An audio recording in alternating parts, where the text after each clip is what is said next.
Mike, you're right. I need to get away from Windows technology. I'm starting to listen to you. I'm starting to learn from your wisdom. Love it. And we're live. Okay, great.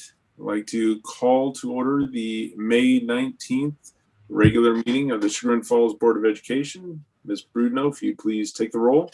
Mr. Rankin. Here. Mrs. Garvey. Here. Mrs. Bendel. Here. Mrs. Brose. Here. Mrs. O'Toole. Here. All right. I do have it here. If you could all please join me in standing for the Pledge of Allegiance. I pledge allegiance to the flag of the United States of America and to the republic for which it stands, one nation, under God, indivisible, with liberty and justice for all.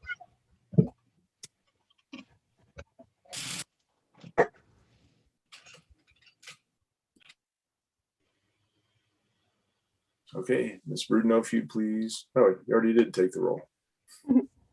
All right. Now I think we're going to go through committee reports. If I think Ms. O'Toole, are you first? All righty. I have no report for audit committee. And regards to policy, I attended an OSBA webinar yesterday, which discussed the May 2021 policy development quarterly document that OSBA puts out to the subscribing districts. And from that, I learned we need a board adopted policy on blended learning and some minor updates to a few other policies. So I expect we'll schedule a policy committee meeting in June or July to work through OSBA's suggestions and any of our own ideas on things that need to be updated. But there's nothing like pressing. And that concludes my report. All right. Thank you very much. Great. Moving on, Mrs. Garvey, if you could cover business advisory, capital planning, and board finance and budget committee. Certainly. So there's no report tonight for business advisory or capital planning, but I do have a report for the board finance and budget committee. We met last week on Tuesday, May 11th via Zoom, and we reviewed the 5-year forecast update that the board will review tonight, as well as the plan to set aside funds for the bus garage, which I believe we will also talk about this evening. Okay, very good. Thank you. I have no report for records retention. Next item we have is a board recommendation. If I could have a motion for item 5A. So moved. And second. I'll second. Thank you, Sharon. Let's see. Actually, so Ashley, should I probably just read this in full or explain it, or both? Either. I'll go with both. Okay. Oh. In recognition of the leadership shown over the past year, with which put the long-term interests of the district before their own, it is recommended that the Chagrin Falls Board of Education approve a 2.25% restorative stipend in respect of the 2020-2021 school year to be paid the first date in August 2021 to each of the following administrators, but only as so long as such administrator is an employee of the district on the payment date. Individuals listed: Monica Asher, Amanda Rossi, Lila DeSenza, Rachel Jones, Charlie Barch, Michael Doherty, Marty Jacobson, Michael Morgan, Becky Quinn, and Christopher Woofter. And I guess probably the most obvious thing that I can think of to discuss in addition to this is to point out the fact that these administrators actually forewent their increase last year, as we were in the throes of COVID, and they forewent their increase. And so that's why we are voting on this restorative stipend at this point for those individuals. And we greatly appreciate, as it says in here, to put the long-term interest of the district before their own. So we appreciate their efforts. through COVID and certainly with this act. So I don't know if anybody else wants to say anything. Yeah, just as a reminder that last summer, the district faced a number of budget uncertainties, including the loss of state funds, an uncertain economy, extra costs associated with teaching in the world of COVID. And as a result, out of an abundance of caution, we tightened our belts and we enacted some cost-saving measures throughout the district with an aim to preserve programming whenever possible for students. You all remember what we returned our pay back to the district as our part of this effort, and the administration took this pay freeze. Fortunately, state budget cuts were not as severe as originally anticipated, and neither were the expenses that we incurred from COVID, and also the economy hasn't been as impacted as we had originally been concerned about. So we're in a much better position than we thought we would be, and can now recognize the commitment of our staff during this challenging year with this stipend. And I would just like to add, we do appreciate all of our administrators. They all went above and beyond. And if anyone scans that list, like Curtis Howell, who's on this meeting with us, you'll see his name is not there. I believe Curtis Howell, Jen Benko, and Sarah Reed, they had job changes last year that went into effect. So they had a salary adjustment. So which is why their names are not included on there. So, but we do appreciate everything that the whole team has done. Yeah.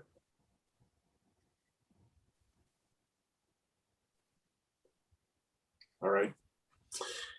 Very good. I think you both summed up our thoughts very well. Thank you for adding that.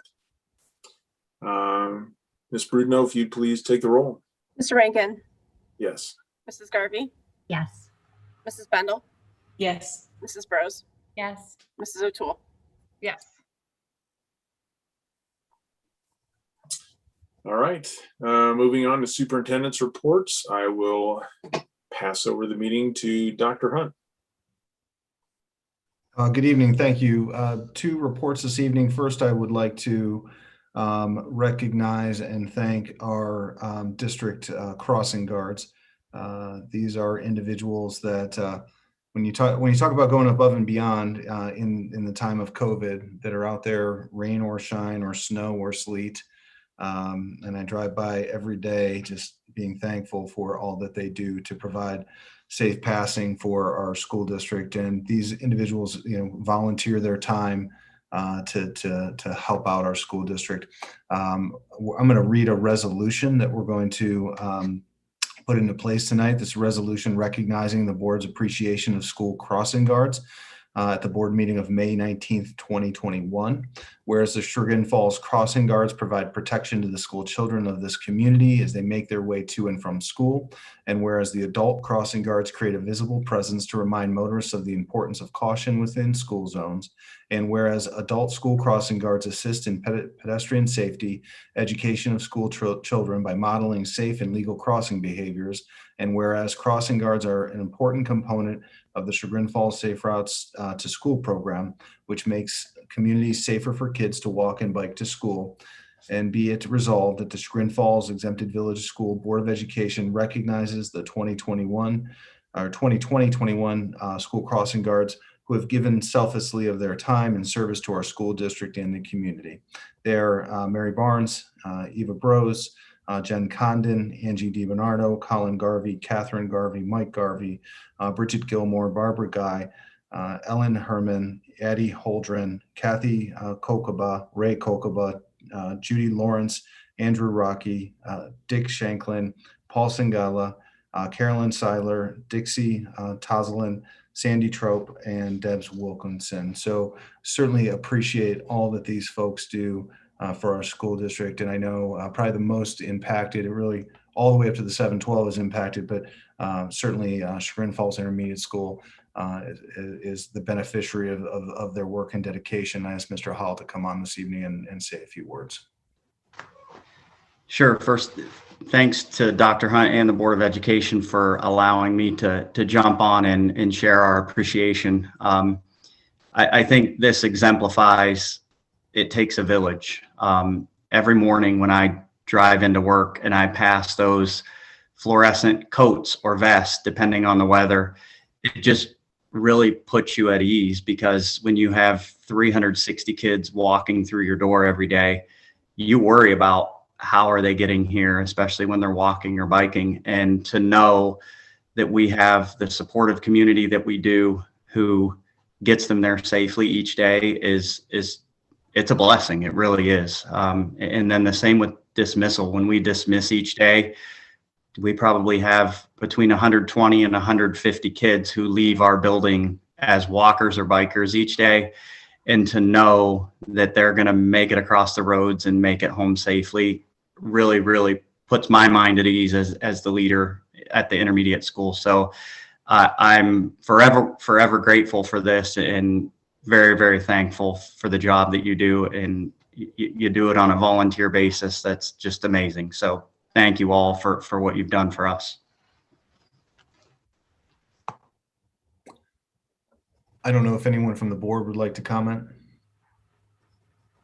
I'll just add, Curtis, thank you so much for that. And we started back in 2010, and there are a couple of guards that have been active since that time, if you can believe it.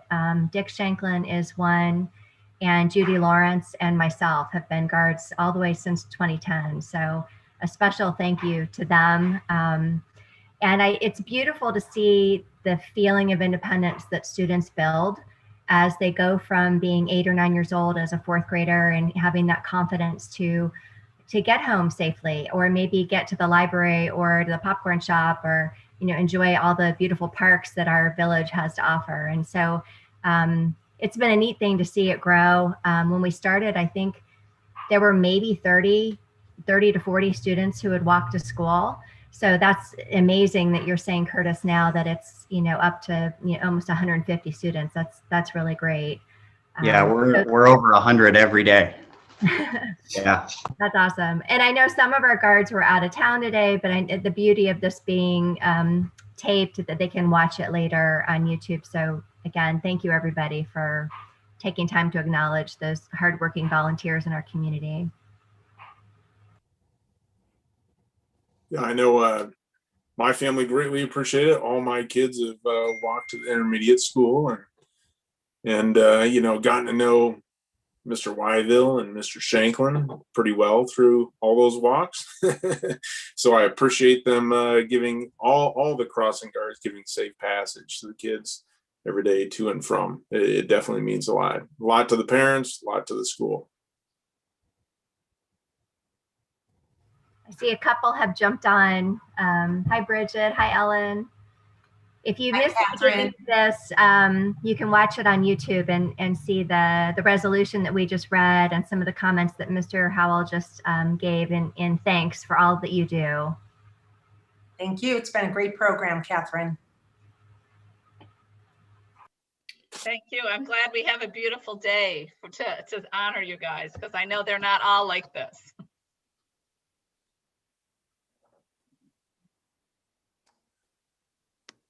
Okay, and thank you again for all of your hard work and dedication to our students and ensuring their safety. I am going to jump into the COVID restriction update. Mike Doherty, if you could share your screen, please, and we'll add this. I just put my thoughts and we put some data together for the board to see. We'll add this to the agenda as well. As we've been taking in data from our virtual families over the last couple of days. So I just wanted to share this with you.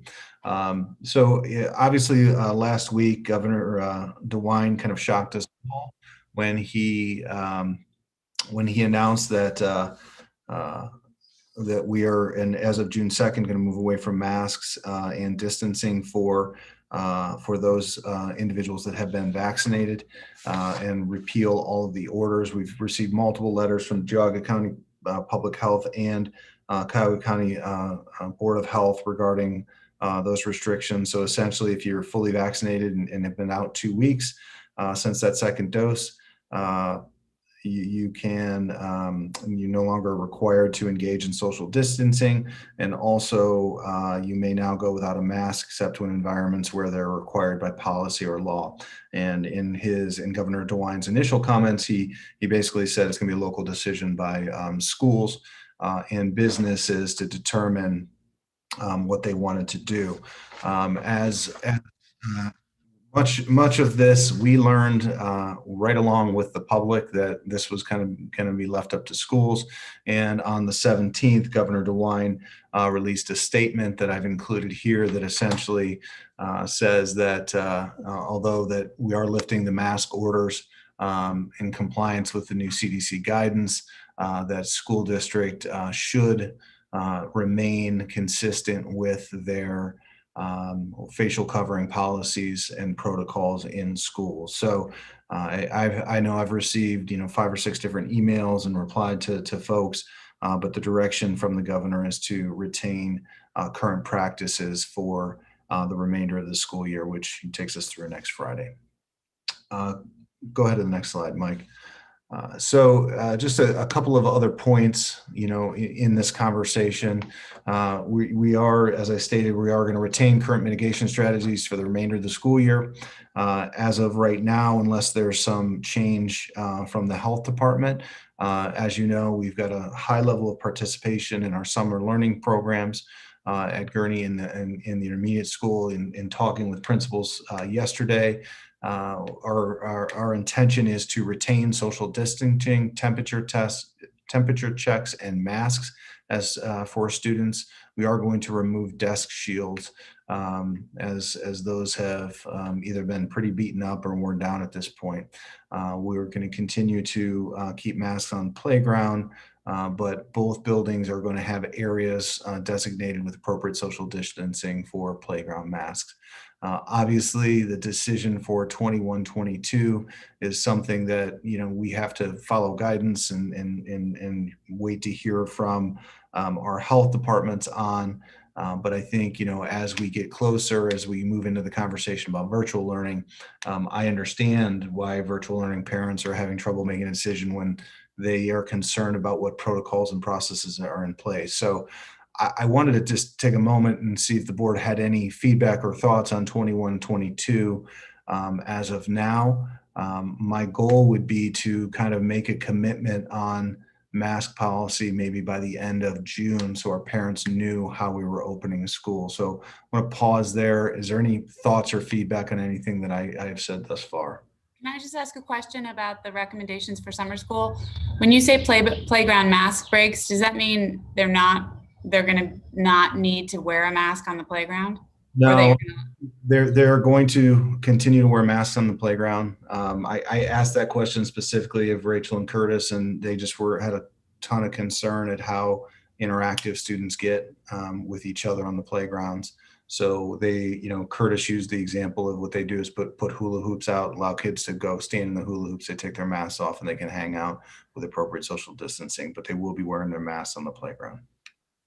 So I would just encourage you to rethink that, since the CDC has said that outdoor transmission of the virus is nearly non-existent. Very, very, very few documented cases of that, and it's hot. And I think that would be consistent with how we've been making decisions as a district throughout this process, would be to not have even the children under 12 be wearing masks on the playground this summer. Yeah, I'll check and verify with the CDC. I know they've made statements about outside. I didn't know that they changed any requirements or recommendations for schools. And I don't, the parents that I've been talking to are all very concerned. Of their children who are under 12, that they do not have a vaccine, so they are hoping that the mitigating strategies will stay in place. So yeah, I mean, it's a difficult decision, but I can totally see that with them. I mean, personally, I went back to my church in the last few weeks, and I was comfortable with the social distancing and the masks. And now all of a sudden I heard they want everybody to be back in church and they're going to have to get rid of the social distancing. And I'm like, oh, I don't know if I'm ready to now. I don't know that I am ready. So it's a lot in a short amount of time. So I hope we take it a little slow. Yeah, and you I just think that the district has done a really good job consistently listening to the governor and the CDC. So Bob, I don't know whether or not the CDC statement is specific to schools or school playgrounds, but I would just encourage, I think that it's going to be an area of pushback, that they have made statements about transition outside and the lack of threat from that. Yeah, and we will lose kids if we allow no masks outside. We'll have students that don't participate. And to be clear, with all of this, you can continue to wear a mask if it makes you comfortable. It's whether or not you are mandated to wear a mask. That's a good point, yes. Mike, did we lose the presentation? No, I can bring it back up. I just wanted, since you guys were talking, I brought it like this. Hey, Yeah, Bob, before we, go ahead, Phil. Well, I was just going to say, certainly we kind of have like, two different worlds for 12 and above, that can get the vaccine, and the younger ages that can't. So, I mean, I think luckily that kind of goes along the lines of our schools, so our school breaks, so middle school and above, it looks like as we start heading into this next fall that we'll be able to do that without a mask, and following the guidelines and do that without a mask, which would be great, and which will enhance, probably enhance learning for the kids up to sixth grade. A lot, I just think how much has changed within the last few months. And, I hope that there is a lot that changes over this summer that, can bring safety for those children younger than that. But, assuming that if everything stays the way it is right now, we're certainly going to have some process guidelines in place in order to keep those kids safe. Yeah, and I was asked, did I think that there would be another reopening guide? I don't think so. I think the government's kind of done with this and saying you make your decisions at the local level. So I think that's going to land in the laps of the board and the superintendent. And just to underscore Sharon's point about personal choice and comfort, I think it would be great if we continue to provide the shields and also, really understanding and for anybody who wants to use a shield or the mask. Even, high school students going into next year, there still may be some who have family members who are at risk and want to be as conservative as they can be. And that's what our district is all about, that personal choice and respect that individuals have different perspectives on these things. Yeah, I think we should probably talk through, or before that decision is made, talk through some of the educational implications of the shields that have kind of been discovered over time, and you want to balance that. And then I wondered if we could talk about the graduation ceremony as well this weekend, given that it would be outside. It's coming up quick. I know we're all getting ready and prepared. I personally feel like being outside, and since the board is entirely vaccinated, that we could hand the diploma case to the student and maintain 3-foot distancing and doing that, extending the arm and handing the case. And that would allow us to congratulate the graduates as we traditionally have prior to COVID.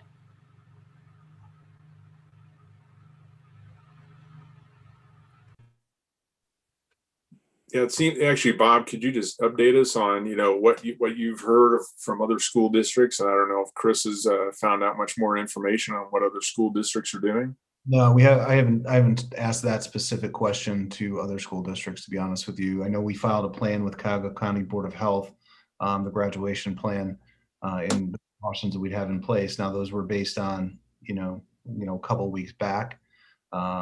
They didn't approve nor deny it. They said, thank you. So I think you really, as a board, have discretion here with what you want to do and what you're comfortable with doing. I don't think there's any specific guidance one way or the other on this. It'll obviously bring you within the 3-foot radius of students. We are going to allow students to take their masks off. They will not be masked when they're up on stage, so they, get the appropriate photos. So I think that's a decision the board, it needs to just kind of let me know how you want to go. And, most importantly, by Friday when they go through rehearsal, so the kids know exactly what's going to happen when they walk across stage. Yeah, let me ask you, Bob, do we know, or do we have an idea what percentage of the students, specifically the seniors, have been vaccinated? I don't. We don't have that information. Okay. How was it handled at prom? In terms of, Were they masked the entire time? no, they wore masks there. Masks were, on, obviously off at the tables. Kids were gathering. We were circulating. So there was masks were there. Obviously, a little more liberal than probably we have been in school. They were indoors, so maybe after prom So is a the question better. I was going to follow up with, and then the after prom part under the tent. I don't know about after prom. What are you seeing at athletic events specifically with this age group? In terms of masks? Yeah. The people in attendance of masks? Yeah, I mean, students are definitely without masks. We have had transmission on the sports teams. That has occurred. And again, I don't think there's any firm guidance for you. You guys just got to make a call, and maybe that's, even personal comfort. If you're not comfortable with that, and some are, then, give those that are not comfortable an opportunity to stay back. But you are kind of pushing into the graduates, space, and I don't know how you would go about making sure parents are okay with that. I mean, so our school right now, our rule or our policy is we're supposed to have masks on, correct? Correct. So I don't know that we should set aside our rule for that unless we're going to stay, more than 6 feet away or 3 feet or whatever it is. But yeah, and I mean, you guys are in this gray area, right? Because you got the yeah. you got the jog of public order right here that says basically if you're vaccinated, you can be without a mask on, and don't worry about social distancing. So I don't know. Well, I know the high school, Bobby Sorensky and the high school people have put a lot of work into their plan. I don't exactly know what their plan is. Is it picking a diploma up off a table like they did last year, or? yeah, that's how it currently is. But again, Uh-huh. at this point is not a problem. A change after Friday rehearsal, that's a problem. Mm-hmm. Phil, you're muted. Thank you. Personally, I mean, I'd be comfortable handing them their diploma. I mean, I can certainly see the reason, I guess, for that departure for a graduation ceremony. But I guess, as far as making, contact, a fist bump or a shake of hand or anything like that, I guess, maybe given that we're in an emerging situation that we should probably still avoid, that. But I think right now my gut reaction would be hand the diploma, to keep the kind of the sanctity of the ceremony, but it's a head nod, or whatever other you can give plenty of other congratulations without, making physical contact.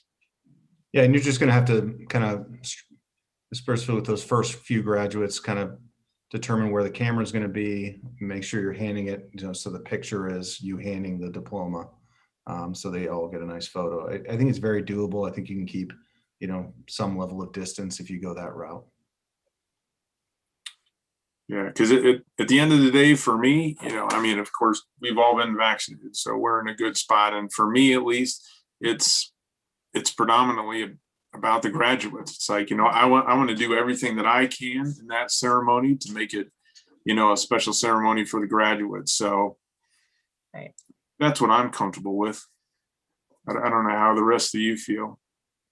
Well, I know Catherine has a daughter graduating. I have a niece graduating.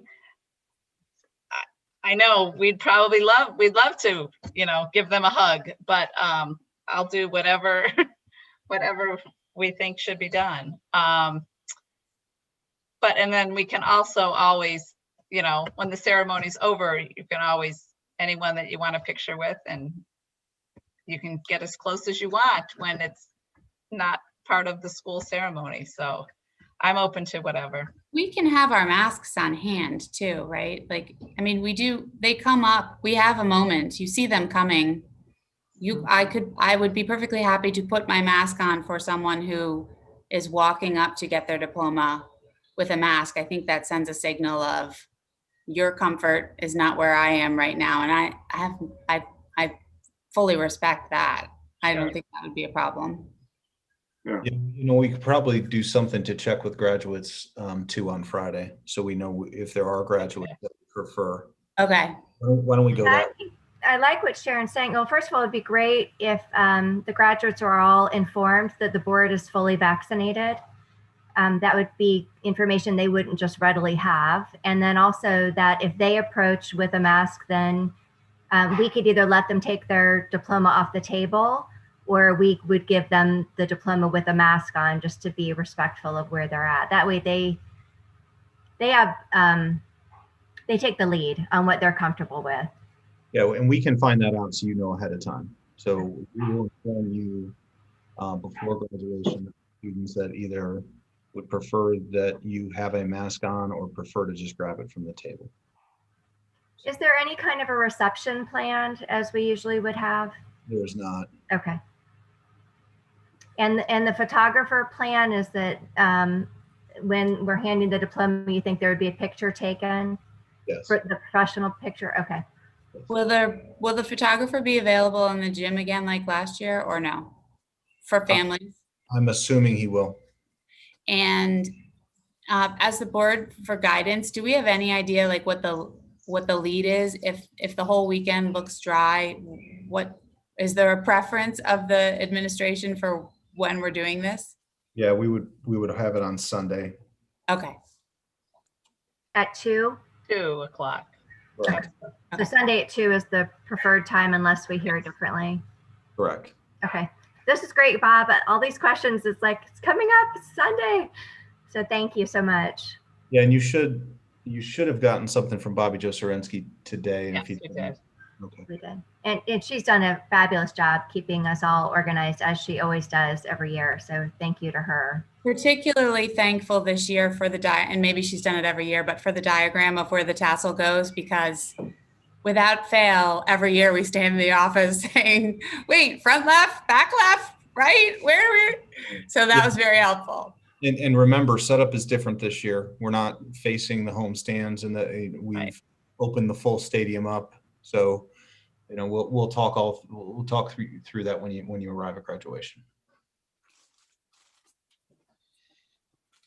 Okay, I want to go into the virtual component, Mike. So we had sent a survey out to all the families that are currently in virtual to get a sense of kind of where they were today. And obviously a lot is moving and changing.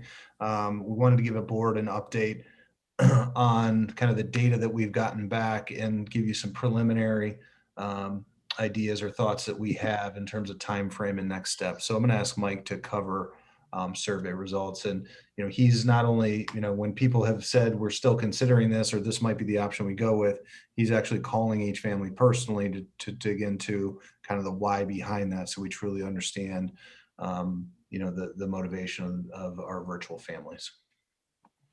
Yeah, so as Dr. Hunt said, we sent this only to our students that are currently in virtual academies. We sent it to those parents. Currently, we have 186 students in that situation. We got 145 responses, which I thought was pretty good. We gave everybody about 2 weeks to get that back.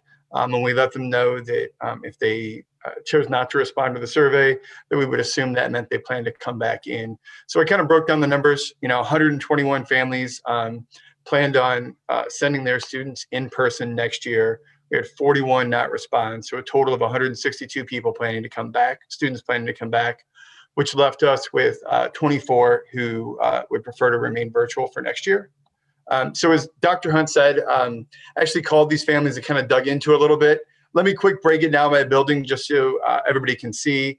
We had 7 students at Gurney, 8 at the high school, just 2 at the middle school, and 7 at the intermediate school. And then I broke it down by grade band here as well, just so everybody could get an idea of kind of where these families were coming from. But really, when I talked to them, 91% of those families, it all revolved around a COVID health concern for either their student or a close family member. The initial data listed out about 50% of the families saying that once their child was vaccinated, they would be willing to send them back. They would want to send them back. As Dr. Hunt said, I called almost all of them. I still have a few on my list that came in late last Friday, but I've talked to the majority of them. And most people are saying, hey, I wasn't sure how to put this in the survey, but yes, once my child is vaccinated, I do want to send them back in. So I put that number at about 80%, knowing that I still had a few families to call. And then just as a point, about 40% of the people, at least who chose this virtual option, so 12, were concerned about where we would go with masks. So we had some families that said, if you continue to require masks, I won't send my children. And we had other families that said, if the opposite, basically, if masks aren't a requirement, we're not going to send our kids. So there's definitely, I know Mary Kay brought this up as well, there's definitely a component of that out there that we need to look at.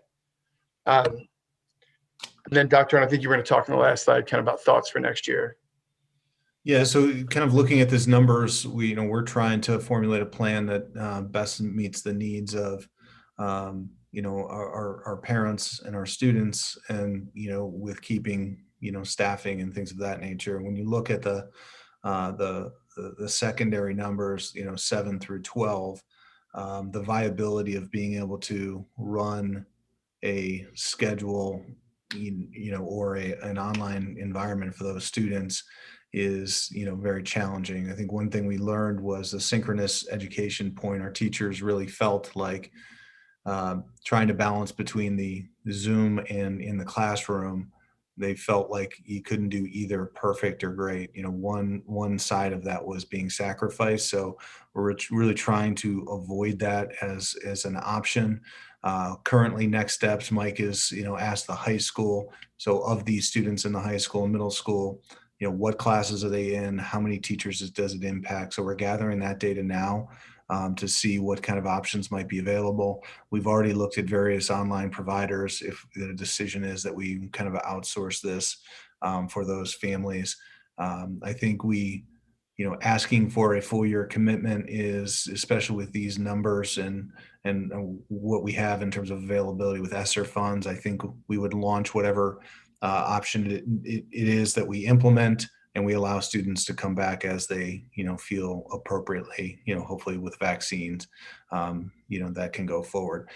The other thing we'll look at is, can you have can you staff, for example, in the elementaries with, a couple of teachers, and then have those teachers responsible for multi-grade levels. So you've got a Chagrin teacher, probably with an online platform to support them with helping with planning. And these are virtual folks that, would have, in Gurney's case, 7 students that are in multiple grade levels. So those are some of the things that we're talking about right now.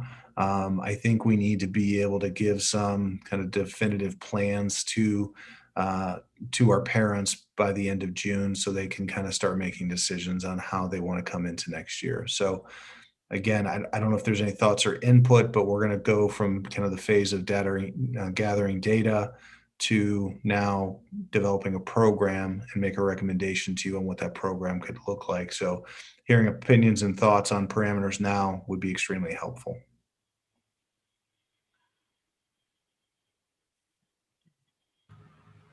Bobby, at one point you had mentioned possibly partnering with some other school districts as well who might have low numbers, and there might be some way to have some economies. And is that still something that's being looked at? Yeah, I mean, we haven't done that yet because we just got our numbers in, so we'll now reach out to those folks and see kind of where they're at and see if there's any opportunity for collaboration. What kind of support have we offered prior to the pandemic for students who were themselves immunocompromised or living with a family member who were immunocompromised. And are there things there that we could leverage moving forward? Yeah, so those students, personally, if you're immunocompromised, you'd go on a kind of a 504 plan. We would put in services, home tutoring services in place for those folks. Either, I could be online, but it also could be classroom work that's brought and tutored, support. Those have been typically more short-term situations, not, for a school year or for any extensive length of time. But that is an option. I have heard some school districts basically saying if we're offering one option. The option is to come and return to school as normal. And as normal, if you have a student with a health concern, they would go through that process, identify, write a 504, and put those things in place for the students. So that's an option that the district could pursue as well. To essentially say, unless you have a documented health concern by a medical professional, your option is to come to school. Well, and I'm not saying, I think that exploring the numbers that you have, I think exploring ways to support these students so they're not feeling like they're isolated in their choice is a good starting place. I just was wondering if as the numbers change, what options there are for someone who really might take a long time to feel comfortable coming back. So that was helpful. Thank you. Sure. Yeah, Bob, I'm sorry if you guys have covered this in the past, but I have maybe a catch-up question here.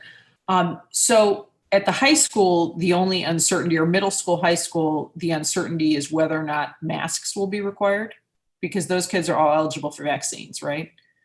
So there's no change there. They're vaccine eligible. So then it's whether or not we require masks. At below 6th grade, you might have more kids who change their mind once they're vaccinated. Is that accurate? I think that's accurate. I think at the high school level, the decision is going to have to be made. What are we doing with masks? In grades 7 through 12. If Right. we go with the thinking that vaccines available, we're opening school without masks in 7 through 12. I think you're going to have some.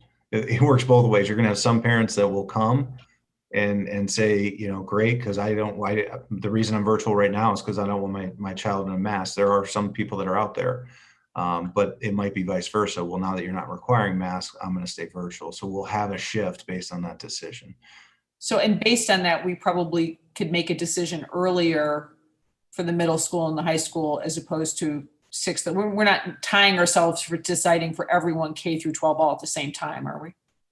No, I mean, I'd like to get a kind of a little more clarity on what the model could look like for parents so they understand it. But I think, the key word, people are sick of me saying it, but the key word is being able to pivot. I think that might very well happen if the vaccine goes down to, 3-year-olds and it's, scheduled for September. Do you even open it with a virtual option? Do you take a different approach with those students until the vaccine is, Right. So I think we can put something in place. We have ESSER funds. It's not a drain on the budget. That's why those funds are there. Put something in place, structure it. And if you have to go in another direction, I think everybody wants to bring as many kids back as soon as possible. So when kids want to come back, we need to open the doors and let them in. We're only planning for a vaccine related contingency in the lower grades. Yes, that's my question. Correct. Okay. Well, and at least, and to help put it in context, obviously we're looking at like 25 population. So we're talking like 2% of the population. No longer is it 18% of the total population of students. In virtual, we're talking 2%. That's much more manageable. It is, but it's also challenging, right? When you don't have the numbers there to allocate a staff member to 2 or 3 kids, that's a tough staffing model. It gets expensive real quick. Is there any intention to survey staff as well about their comfort level with having students unmasked and them potentially being unmasked? I certainly could. It wasn't the intention. I know, I've spoken with Lisa Sires about masks, and she would like the adults to have the flexibility to take them off now. So if she's representative of the greater, population of teachers, I think that's the direction that they would like to go. But also to reiterate, in grade 7, 12, if we opened without masks, we would give the staff the same flexibility and respect. If they are most comfortable wearing a mask, then absolutely they should wear a mask. I would go a little further and say, we're putting it upon you that if you have not been vaccinated, that the recommendation is you do wear a mask. Okay. Mhm.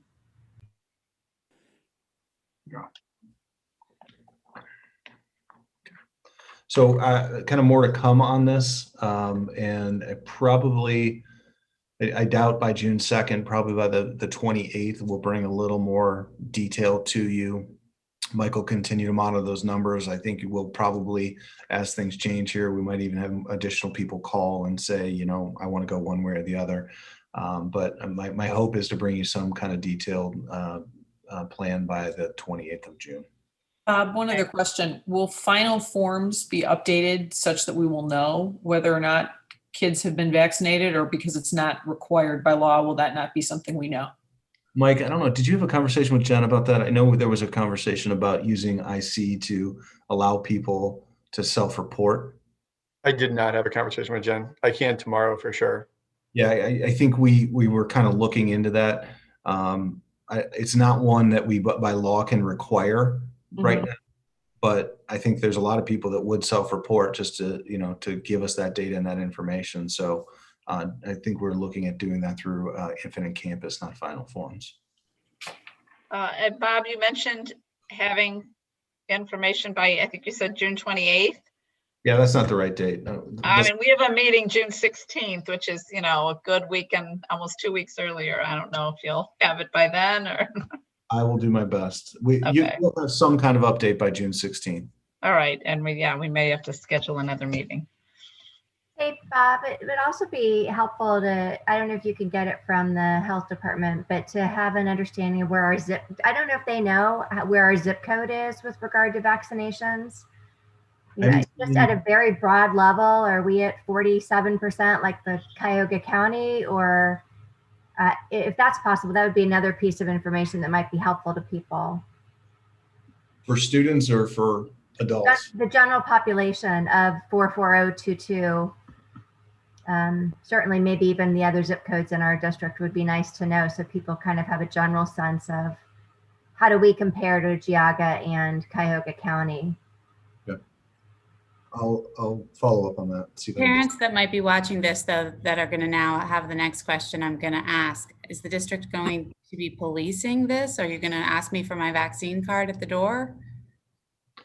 Right now, that would be a violation. I think a HIPAA violation. So That'd be a HIPAA. Yeah, it's going to be a kind of an honor system is the best that we can do. And I understand since the vaccine is for emergency use, it's not going to end up being a required vaccination to enter school like measles, mumps, and rubella is, or anything like that, at least not for the time being. Right. I don't think that would happen quickly. Yeah. And I'm not sure it's a HIPAA violation if we say everyone has to wear a mask unless you show evidence that you're vaccinated. Like you might be able to, I don't know, but you might be able, if you wanted to tie those two. Like you can't say, I need to see everybody's vaccine status, but you might be able to tie it to masking if you wanted to.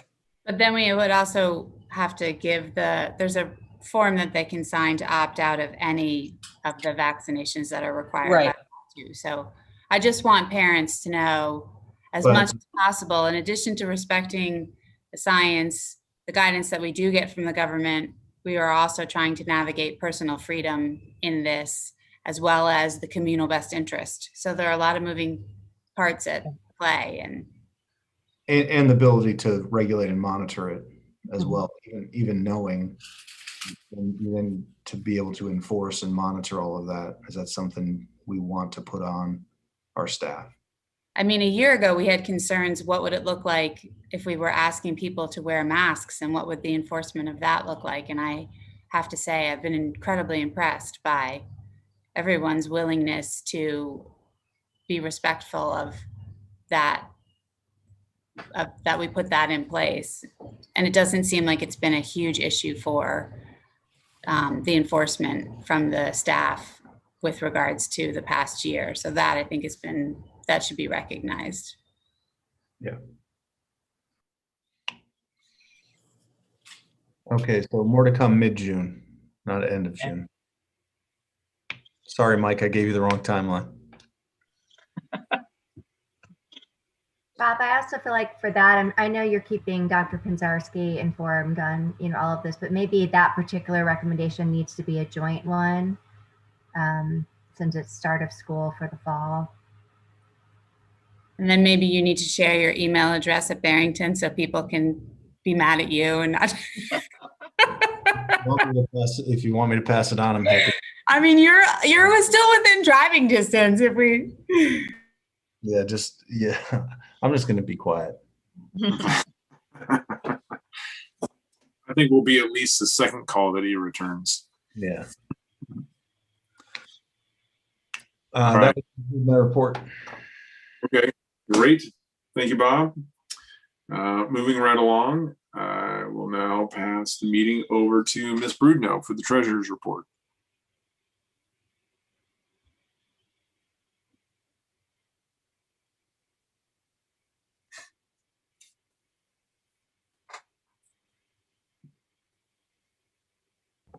Okay, can everybody see that? Yes.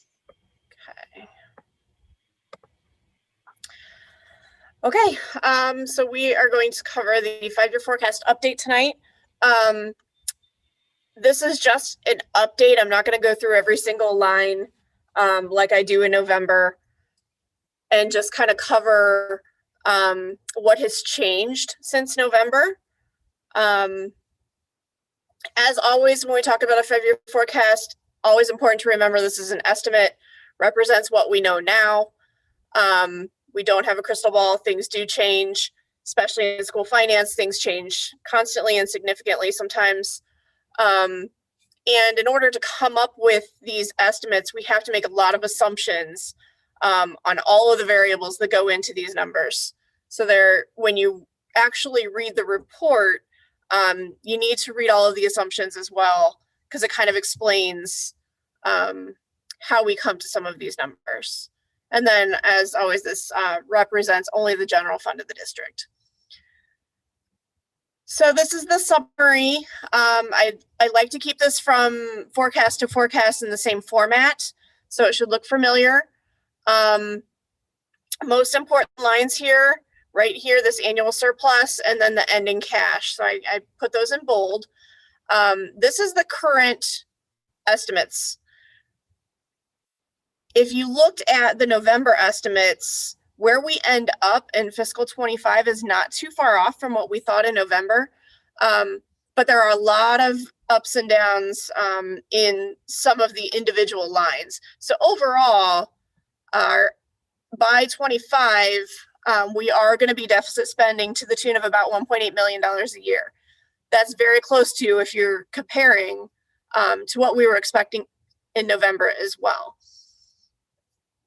The most important thing here is this ending cash balance. And when we talked in the fall about stretching our levy, we made a lot of cost reductions to get our millage down.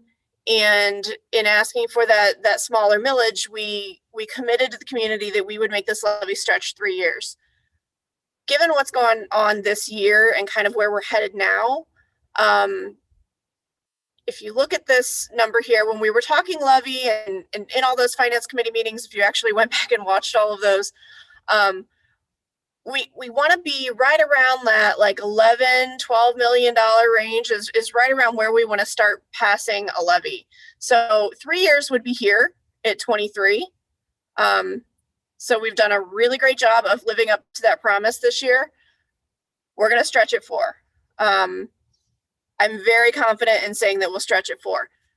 Right now, it's looking like we can stretch at 5, but as you know, once we get further out, the uncertainty on these years here in 24 and 25 becomes greater. But it's looking like we're definitely going to live up to our promise, and probably even much better. So if you want to stop listening now, everybody who tunes me out after a while, that's the most important part right there. Okay. So in comparing what has happened between November and now, this is just comparing the revenues to the expenditures. The blue is revenue, orange is expenditure, and the dotted lines are what we were expecting in November. Solid lines are what we are expecting now. So if you're looking at the revenue here, in May, our revenue is higher. We're expecting now more revenue, definitely this year, and going forward, it's slightly higher as well. Expenditures were lower this year. We came in under, even with some decisions that we've made, which we'll cover in a minute, that explain why in these 3 years our expenditures are higher than what we expected in November. I'm going to go into that in a little bit of detail. Most importantly, what has happened this year, this column right here is what we were expecting in November, and here's what we're expecting in May. So this variance column, obviously the beginning balance, we're starting with the same number. Our revenue is up $636,000 from what we expected in November. And I'll cover some of the detail behind that, but that's really great news for us. Expenditures are down $100,000 from what we expected in November. That information combines to say that we are $735,000 approximately. We still have, another couple months here, or another 6 weeks at least under the current year of activity, but we are going to end up approximately $700,000 more higher, a higher cash balance, of $735,000 higher than what we expected in November. So a lot of things went into that. Showing here, our revenue's up, but our expenditures are down as well, and that's due to a lot of efforts throughout the entire district. Kind of cover some of that, but we're going to start with revenue. So this is the same 2 blue lines that you saw on the combined graph. It's a little more stretched out on the previous graph, but it's the same numbers pulling into here. Right here in 21, this is where that $600,000 comes in. This year it's $635,000. Going forward, the difference is about $85,000, what we're estimating right now, higher than what we were estimating in November. Biggest reason for that is our property taxes. This year in 21, our general property taxes were $600,000. Our collections were $600,000 higher than what I estimated in November. Couple reasons for that. Collections were normal. They did not go down as a result of COVID, which I had anticipated. So I was wrong there. Collections were great. And the property values, when we have new construction, that does add to our tax collections. So we had new construction as well as property values that went up on the inside millage, because our revenue does go up with property value increases on inside millage. On the voted millage, it does not, due to House Bill 920. I know I've kind of beat that dead horse a little bit, but on the inside millage, it does. So we had some increases there. So this is mostly due to collections being better. Going forward, we're expecting collections to be what we were still expecting in November, but the increases in the property values and the new construction is going to give us some more revenue going forward as well. Other line that's contributing to that increase is the public utility personal property tax. This one, there's not a huge difference in the collection. This is just valuation. Because on these utility taxes, we collect 100% of this. This is not something where there's typically delinquencies. So this is all just valuation. So that increase continues forward, and it's not just a one-year positive variance that continues throughout the life of the forecast. So there were some other variances in the other revenue lines, but I'm not going to cover those because they really don't contribute much to that $635,000 variance. It's really mostly in those two lines in the taxes. So going to move on to expenditures. Again, solid line is current estimate, dotted line is our November estimate.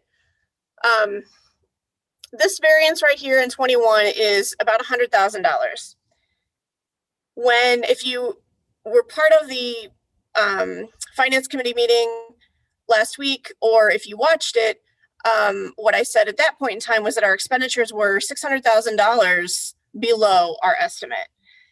And that's true. But we decided, since things were where they are, we talked about getting the bus garage going and starting to set some funds aside for that, because we know that that's a need. It's been a need for years. We've been discussing it for a while now. And so we increased the transfer for this year. So it took that $600,000 variance down to about $100,000 variance.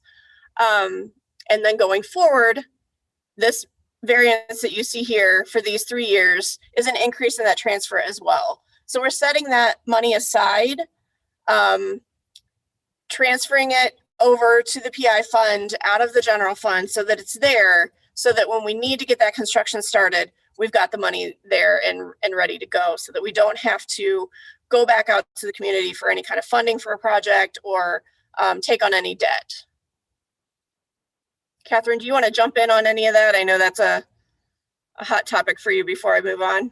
Well, it just as the chair of the capital planning committee, it certainly is a project that has been, came out of our master planning process, is the top priority project in the district with regard to master planning, and a project that the committee felt, we need to allocate.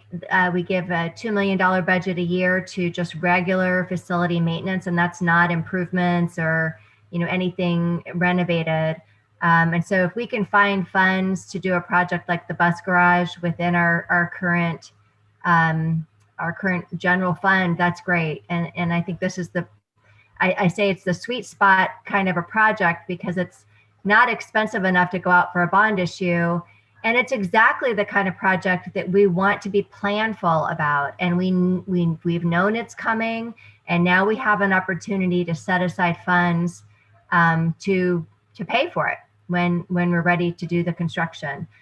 There are some other projects as well in master planning that will be coming along just very similarly. And I think this is, we're kind of establishing a process for projects that are under a couple million. We need to find a way within our district to find those funds whenever possible to handle those projects. Right. And it's important to note that, you can see down here in 2025, we do get back to what we had expected, our normal expenditures. And even with this increased transfer, we're still at about the same deficit, and we're still stretching the levy at least a year beyond what we promised to the community. So this wasn't, just, hey, we need to do this. We knew that was coming down the road, and we saw an opportunity here now because of where we were and because of how things have turned out this year, how we have, our revenue is up and our expenditures were down this year. So this was kind of the perfect time to do this, and it's definitely needed. Okay, so looking at the lines that have some significant differences in the expenditures were up on salaries slightly. Going forward, they're up as well. This is due to negotiated increases. I didn't have those in the forecast in November. Now going forward, we know what those are. So those have been entered, and it's a little higher. It also includes an additional position and a half, 1.5 positions that we're estimating for potential preschool. So if that something were to happen and we didn't need that, this would change a little bit. Benefits were down and are going to continue to be lower than what we were expecting in November. Our renewal was less than what we were expecting. And going into our self-insurance program, we're doing really well. We're building up the balance to where, you know, it's happening a little bit faster than what we thought it would be. So going into next year, I don't think we're going to need as much of an increase in the premiums that we thought we would. And then that just continues to build. So that's all percentage. So if we increase less this year, then going forward, that savings continues every year going forward.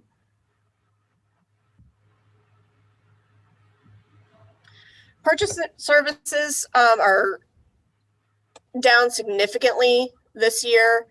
And then going forward, it will still, I don't even remember exactly what this variance is here. When we're talking about these next couple lines that we're looking at, purchase services and supplies, those are the things that we can really kind of control and rein in. Those are the things that actually go on a purchase order. And then a check gets cut, a lot of it. So those are the things where we can really look at and find ways and find efficiencies. And these are the lines that we do our best to control. Now, when you're looking at, you know, the numbers here, we're looking at 4 million versus, you know, what we're spending on salary. It's a lot different because, of course, we're a people business. Most of our money goes to our salaries and our benefits. So when you get down to these smaller lines, it doesn't make as big of an impact. But this is where we can control things within our staff. And they've done certainly a wonderful job of really price shopping, and everybody's pitched in and done their part on this year. Same with supplies. Part of the supplies variance is due to, we kind of overestimated things that we would need for COVID. It was kind of new and we didn't really know, you know, how long we were going to be buying hand sanitizer and how much we were going to need. And some of the cleaning products and things like that, we overestimated on that. We also overestimate not even just how much we need, but how the price of those items, because when COVID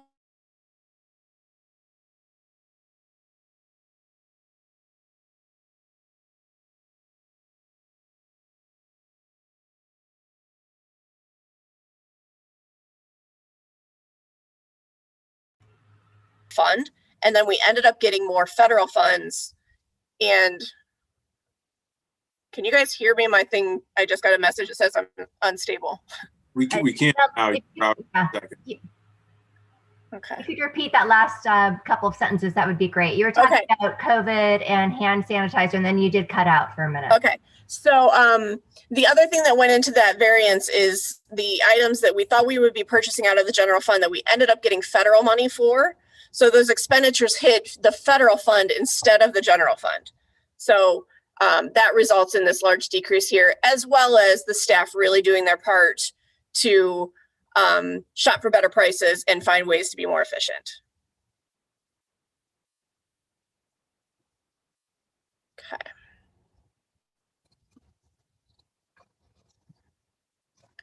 Sorry, I keep getting these little messages that are popping up on my screen. Next area where we had a lot of variance is the capital outlay. This is mostly equipment.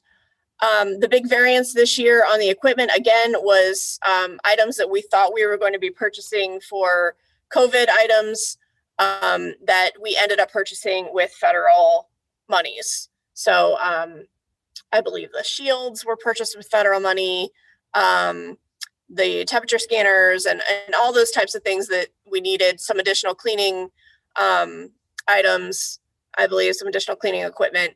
All of that stuff we ended up being able to purchase with federal funds. So that really made the difference there. And so here's where all of those decreases are being offset by this increase. And so you can see the trend is still pretty much the same. And then back in 25, the expenditure comes back down to where we expected it in November. And this difference here is the additional transfer that we are setting aside for the bus garage.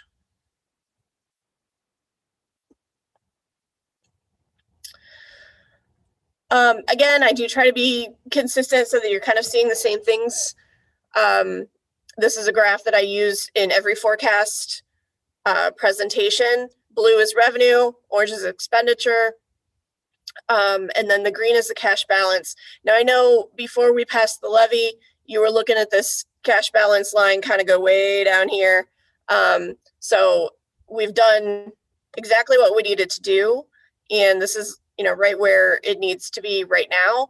Going into right around here is where we're going to be starting to talk levy, if things continue and the forecast plays out the way we expect it to right now.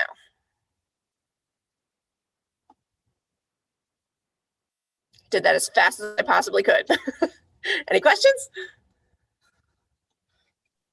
Ashley, there's a lot of tremendous work that's gone into us being in the financial position that we are right now, led by you and your team and in collaboration with all the administrators and staff. And really want to say thank you to everyone. It's a great place to be, knowing that the expense of something like the bus garage is coming along, and knowing that we don't have to be talking about going out to the community for additional funds for that we can now chip away at it with the funds that we have access to, that we quite frankly didn't think we were going to. That's feels great as a board member, and being able to meet our commitment of the levy timeline and hopefully extend it an additional year also speaks volumes to the work that everyone in this district is doing. I'm really proud, and I very much appreciate all your work. Bob, that goes for you and everyone that works for the district as well.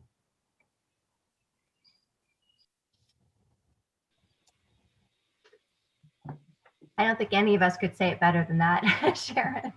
I did want to just let people know we have other projects where we have sinking funds when we have anticipated expenditures that are a little bit larger, like for the turf, for example. I think we have a sinking fund for some roofs. So it's a similar concept to have something like that for the bus garage. It's just a bit of a bigger dollar figure than we have had. And so I think we're really headed down the right path with that. And I just echo everything Sharon said. And also you appreciate, Ashley, you really brought this level of detail to the Board Finance and Budget Committee last week. And so we all had an opportunity to ask you questions then, and you were able to vet this with our community members as well. So if we haven't asked you a ton of questions, it's because you already answered them pretty thoroughly. So thank you. Absolutely. And certainly if anybody out there has any questions or would like to discuss any of it or wants to see anything, items going into the calculations or anything like that, just call me or email me. Happy to sit down with anybody anytime. One thing I was just going to point out, looking at the graphs, obviously you kind of look at the slope of the graphs. And one very important thing to keep in mind is that the y-intercept is not zero. Usually the y-intercept is like $30 million or something like that. So, you just got to be careful looking at those graphs, knowing exactly where you're going. But yeah, overall, I mean, of course, we were conservative on our revenue forecast. So great. We get a nice windfall there. Those are pennies from heaven. We get those. But, you had a very solid, very simply, you had a very solid spending plan, expense plan to cut expenses there. You executed on it. That is not an easy thing to do. You did it in a tough environment. Both you and Bob and everybody in the administration, all the teachers were part of it. So you did a great job there. You even beat the plan that you put out, which that is good. That's what you want to do. That's going to be the hard thing keeping going forward. It's like we're going to have to keep our foot on the brake, going forward in order to keep those positive cash balances going forward. So really that's going to be the very big challenge. But yeah, great job pulling it together. So I feel like we should also call out, because we all know this, but someone else who's watching, the transition, for the past several years, one of the biggest areas of vulnerability for the district, because we are a people business and so much of our expense comes from salaries and benefits. We've been vulnerable to changes with healthcare costs, and the transition to the plan that self-funded, am I saying that right, Ashley? Mhm. Self-funded plan, that was a big change for the district and is already yielding savings and will continue to yield savings, still enabling us to offer a high quality benefit package to our staff. So there's a lot of proactive work that has gone into the story that we hear tonight. I don't think we could call it all out, so that's about the best we can do. I think we're likely still a little overly conservative on those benefits. I hope that the savings will be even greater than what we're estimating right now. Always careful though not to overestimate that and then put ourselves in a situation where we're looking for money.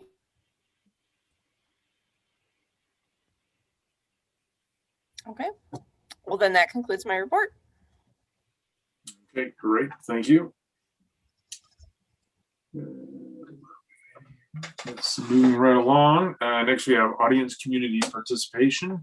I've not had anybody reach out to me to participate tonight. Ms. Bruno, of you? I have not. And Dr. Hunt? I have not. Okay, seeing none, just point out once again, if you do want to participate in our meetings, just reach out to myself, Ms. Bruno, or Dr. Hunt. Next, we have consent agenda items. If I could have a motion for item 9A through 9T. I will make that motion. Thank you, Mary Kay. If I could have a second. Second. Awesome. Thank you, Sharon. Is there any discussion? I'd just like to point out item R, Mary Kay asked a good question. This contract with PSI is for a licensed clinical counselor, really serving as our mental health and wellness coach for students. This is paid out of the governor's wellness monies that he has dedicated for schools. So I just wanted to let everyone know that's coming out of those dollars. That is a separate fund as well. It does not hit the general fund, so you won't see any of that fluctuation in the forecast. Is it all governor's funds or some of it ESSER? I believe it's that position is all in the it's the wellness funds. Okay. That's correct. I mean, you could certainly use ESSER if you needed to, but both are not coming out of district dollars. Is that a year-to-year thing, or do we know like when the it's gonna wellness go money? away? Yeah. If only I knew what the state budget Yeah. was going to entail. For right now, I would say yes. I think what we've heard at the state level is they're very committed to maintaining those dollars and holding those aside and requiring us to spend them on those wellness items that they want us to spend it on. So yeah.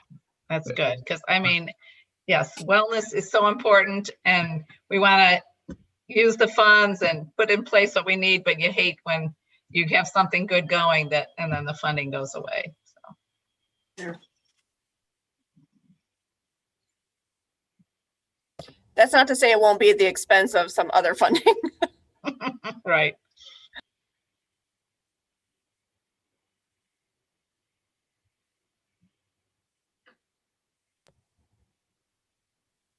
Okay, any other discussion? All right, fantastic. Ms. Bruno, if you would please call the roll. Mr. Rankin, Yes. Mrs. Garvey, Yes. Mrs. Bendel, Yes. Mrs. Brose, Yes. Mrs. O'Toole. Yes.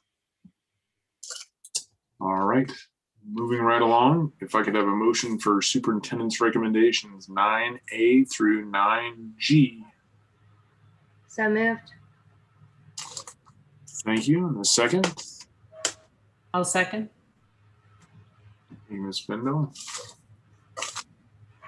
Dr. Hunt, if you could elaborate on the items. Sure. Item A is a resignation of Courtney Mooney, who has worked in our learning lab, done a great job at Gurney Elementary, and she's resigning for item B, in which we're recommending that she pick up the vacated reading tutor position, not an additional position.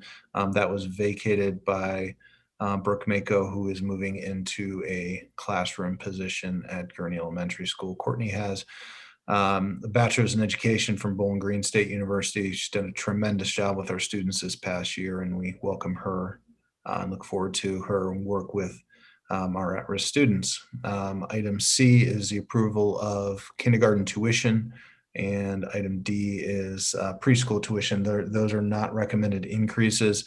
I would put on the radar. We have had kind of conversation. We do this every couple of years, but Jen Benko will conduct a study next year and look at pricing of other local schools and bring a recommendation to the board, if it warrants a change, and certainly working through that with Ashley.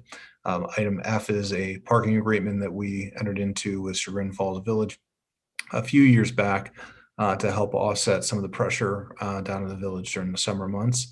And then item G is a purchase order for Gilbane to conduct work around the roof radius. There's probably more detail than you wanted in your board report about that, but essentially we're doing, we're going to go in to fix that issue. We have worked through this with David Riley, and we'll be monitoring who, responsibility should be assigned to, and would imagine that there be an effort to recoup those dollars for the school district.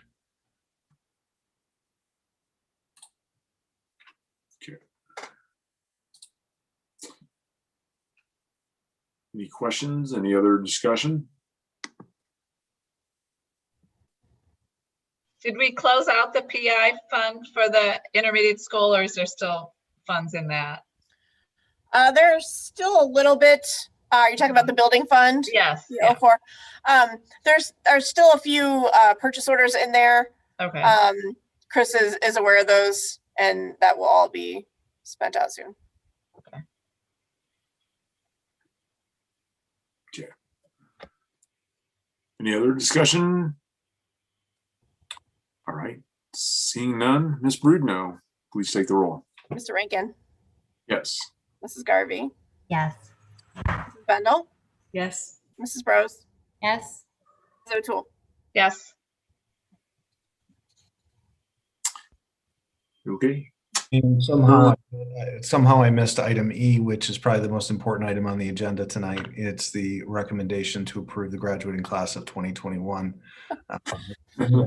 which we will celebrate and recognize at commencement this weekend. So thank you for approving that list.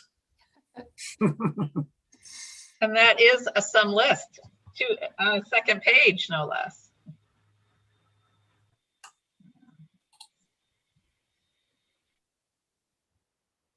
Yep. Wow. There's a lot. Okay.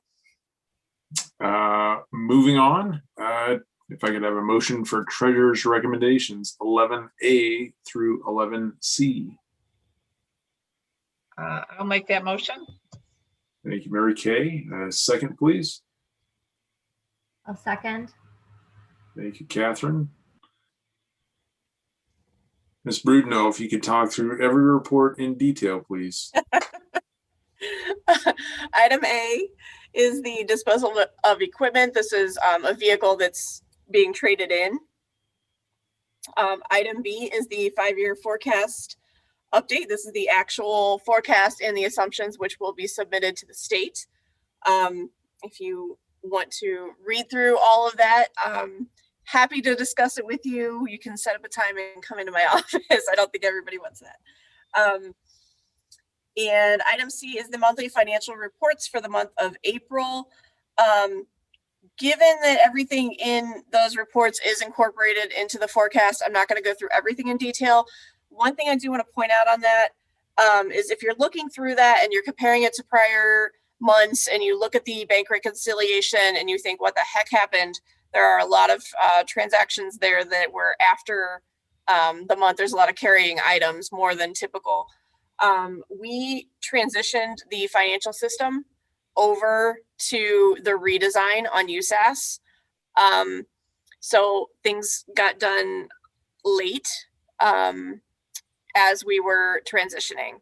So I don't think that anybody in the district, other than, you know, my department and then the people who kind of maybe heard us moaning and whining about it, really even knew that we were switching systems, and it has not been painless, believe me. But it did end up being seamless, other than some of those things didn't get processed in the normal time frame that they would have. Everything got processed, just not as quickly as it would have. So if you're looking at that bank reconciliation, that's why. Other than that, the typical reports and all of that financial information is included in the forecast. If you're looking at the variance on the SM2 report, which is the spending plan report, you'll notice the variances are now 0. That's because I have a new estimate, and I was really good at estimating what was going to happen when I just did the forecast. So you'll see some variances next month. Ashley, just kudos to you and your team for all of your work in making that transition. I mean, it is completely understandable that a few things didn't happen as timely as you normally would, but the more important thing was making that transition. So thank you. I know that that was not fun, and there probably is still a fairly steep learning curve, but you have our gratitude and our understanding. Thank you. We are still learning and dealing with the frustrations, and occasionally finding something that we're really excited about that is new and nice. And for the most part right now, it's a little bit of frustration, but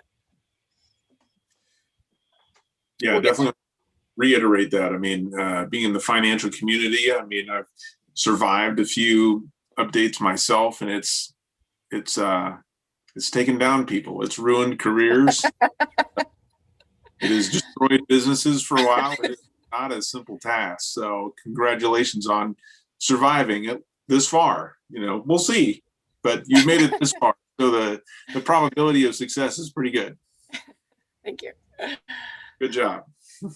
We have a new President Rankin tonight. Yeah, he's on fire. I'm just speaking my mind. Okay. All right. Any other questions? Any other discussion? I'll keep my mouth shut. All right, Ms. Brudno, if you'd please take the roll. Mr. Rankin. Yes. Mrs. Garvey. Yes. Mrs. Bendel. Yes. Mrs. Bros. Yes, and you can let the minutes reflect that I like the levity. We could use a little more levity in these meetings. And Mrs. O'Toole. I will say yes also.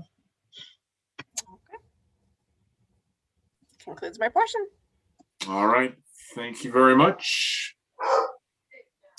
Moving on to other business. Any other business this evening? Zeus apparently has some other business. Yeah, I wondered if you guys were hearing that. He doesn't like a meeting to go by that he doesn't contribute to in some form. All right. Seeing none, our next meeting, June 2nd, 6 p.m. Still on Zoom at this point. And now, Ms. Garvey, if you'd like to make a motion for executive session. In accordance with the Ohio Revised Code 121.22, the Chagrin Falls Board of Education will go into executive session for the sole purpose of consideration of the following matters: to consider one or more as applicable of the checkmarked items with respect to a public employee or official, in this case, employment and compensation of a public employee or official, as well as matters required to be kept confidential by federal law or regulations or state statutes. I will second that. All right, thank you. Ms. Brudno, if you'd please take the roll. Mr. Rankin. Yes. Mrs. Garvey. Yes. Mrs. Bendel. Yes. Mrs. Bros. Yes. Mrs. O'Toole. Yes. All right, and we expect no further action after executive session.